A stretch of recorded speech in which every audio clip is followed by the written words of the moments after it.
After 10 years away, I returned to reclaim what's mine. But the woman who stole my land forgot one thing. I don't lose twice. 10 years. That's how long I'd been gone. 10 years since I last saw this land, my grandfather's land.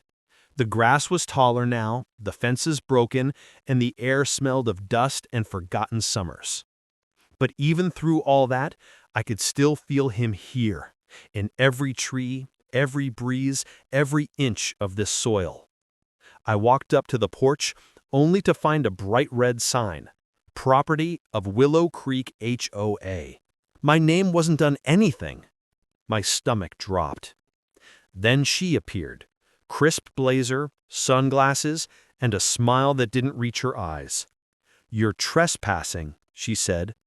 "But this was my land." I tried explaining, showing her the deed my grandfather left me.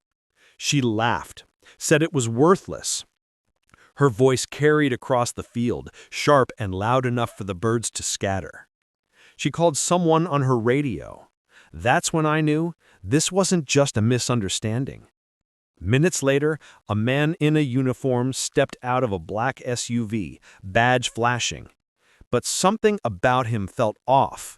The badge was crooked, the uniform didn't fit, and his car didn't have plates. He shouted that I was under arrest for trespassing. My heart pounded, but I stayed calm. I pulled out a folder, notarized documents, county records, and a lawyer's letter. The HOA woman froze. She wasn't expecting me to come back ready. "You're done," I told her, quietly. She smirked. "We'll see." I made one call to the county sheriff's office, the real one. When I mentioned the fake cop's badge number, the line went silent for a second. Then the officer said, "Stay where you are, sir. We're on our way." She kept pacing, muttering under her breath, while the fake cop tried to look busy. I stood by my truck, calm. I'd waited 10 years for this. A few more minutes wouldn't hurt. The sound of sirens broke the silence. Dust clouds rose from the road as two real patrol cars pulled in. The fake cop froze. His face went pale. The HOA president tried to act calm, but her hands were shaking. The sheriff stepped out, older man, firm but quiet. He took one look at the fake badge and sighed. "Ma'am, this isn't an officer," he said. Then he turned to her. "And you forged county property documents." Her voice cracked. "That's impossible." She knew it was over. Opened my folder and handed the sheriff my papers. Deeds, records, even old letters from my grandfather. The sheriff nodded. "Looks like this land's always been yours." It felt like a breath I'd been holding for 10 years finally released. The sheriff called it in. The fake officer dropped his radio. The HOA president tried to run, but two deputies stopped her before she reached her car. For once, I didn't feel angry, just done. Justice wasn't loud. It was quiet, like the wind through the trees.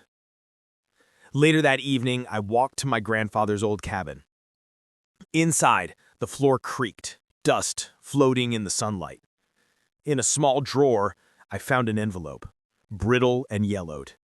Inside was the original deed, the one that started it all. His handwriting still there, strong as ever. By sundown, the valley was quiet again. I stood at the porch, watching the horizon turn orange. For the first time in years, the land felt alive again. Not just property, but home. My grandfather's words echoed in my mind. Land isn't just dirt, it's memory. They thought they could erase my name, my family, my legacy. But some roots run too deep. By nightfall, the land was mine again. And this time, I wasn't leaving.